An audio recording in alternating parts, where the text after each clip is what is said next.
The Fallout universe is one of my most favoritest things. It manages to be dark, sinister, gritty, and ultra-violent while at the same time maintaining a light and quirky sense of humor. If you have never played any of the games, you are really missing out. The Fallout series of games are set in an alternate future after a nuclear holocaust in the year 2077. But it's a future as it might have looked from the 1950s. Imagine what Tomorrowland would look like if violent meth addicts took over.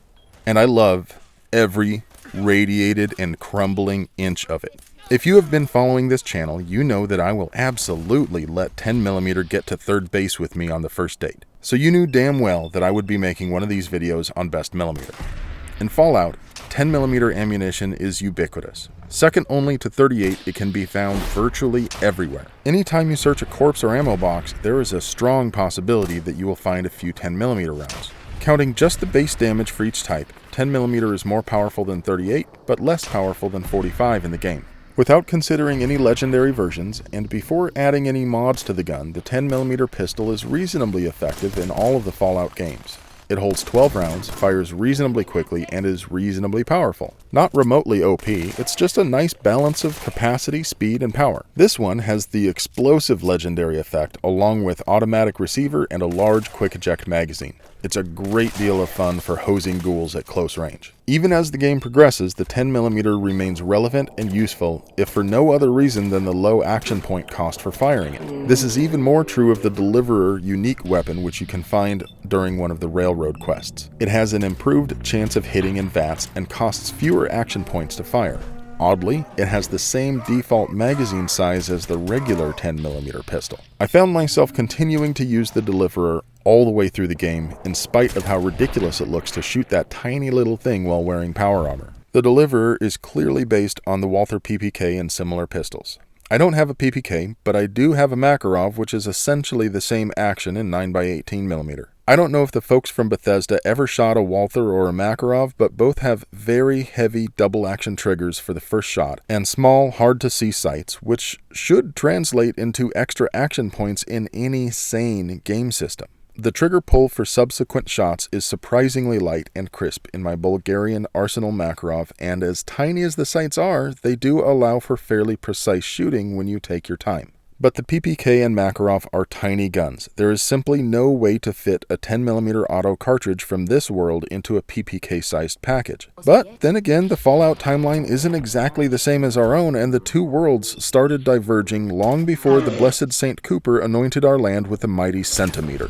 As tragic as the thought is, I suppose it is possible that the Fallout universe never enjoyed a proper 10mm cartridge. Instead, it might be something more akin to the 40 Smith & Wesson, which is still a little large for a PPK-style gun, but it is close enough that with some dimensional changes and a little artistic license, it is not completely preposterous. If this were the case, it would fit closer within the damage model in the game too. The regular 10mm pistol found throughout the game isn't really based on any real-world weapon, so maybe it's just my imagination, but I think it bears a very slight resemblance to my EAA Witness. I know it's a real stretch because the only detail that comes even close is the recurved shape to the slide. Even if the similarity is only cosmetic, I have to compare it to some real-world gun, and the Witness comes closest in my mind.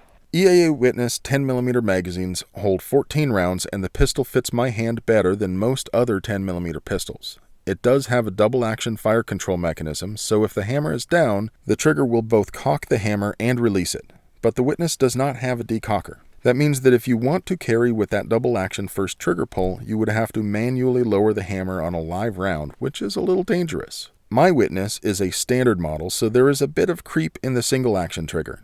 Not too gritty, though, kind of like a Ruger P series of pistols. The magazine release and safety are right where the creator told John Moses Browning to put them, but the size of the frame makes the stock safety difficult for my freakishly short thumb. Anyone with daikini-sized appendages shouldn't have any trouble, though. Whether or not the 10mm pistol or cartridge bears much resemblance to real-world 10mm guns and ammo, the real-world 10mm isn't really what a lot of people think it is either. Fans and detractors alike seem to misunderstand the 10mm. Fans of the 10mm really want it to be this badass hand cannon, death-o-matic magic wand that makes bad guys go all explodey at a whim. and detractors simultaneously claim that it's too powerful to shoot well and that the only ammo available is all weak sauce and that it's about the same as a .40 Smith & Wesson. Oh, and it also penetrates too deeply, costs too much, and can't be found if shit hits the fan. The funny thing is that all those things are true and incorrect at the same time. Except the part about it being a magical death stick. That part is definitely not true. In reality, there are indeed quite a few proper 10mm loads available on the market. Some of them are even available from big names like Sig Sauer and Federal. It is true that some 10mm can penetrate very deeply. Did you see that test I did with Underwood 220 grain hardcast where it went through 5 feet of gel? But there are also 135 and 155 grain hollow points that don't even meet the FBI 12-inch minimum. That range of bullet weight, velocity, and projectile design is the real strength of 10mm. You can find a load for almost any purpose that you would want a handgun for without making any changes to the gun. Just because you can load it so hot that people think you're trying to emulate a fat man doesn't mean you have to. The 10mm can be loaded with ammunition that's roughly equivalent to .357 Magnum, or it can be loaded with lighter, more reasonable loads. And those softer, FBI light type of loads shoot all the better in a gun designed for the full glory of real 10mm. It all depends on what you want to do with it. It is true that loaded 10mm ammo is slightly more expensive than .45 auto, but by $1 or $2 a box at most. But as far as not being available at Walmart when the machines take over, I got news for you. There won't be any ammo at Walmart when the end is nigh. The real world isn't Fallout, and you won't be finding little stashes of ammo all over the place in any caliber. Besides, who buys all their ammo at Walmart anyway? Not that there's anything wrong with stopping by Sporting Goods for a couple boxes while you wait for your new tires, but the future is now. Buy your ammo online and save some coin. A great place to do just that is Ventura Munitions. They've got an incredible amount of ammo in stock and ready to ship, including lots of 10mm choices. If you think I got something wrong, or if you have any questions, let me know. Commenting, liking, and sharing really help the channel. If you want to help us continue to bring you content like this, be sure to share this to social media and post the link in the forums. Have a great day.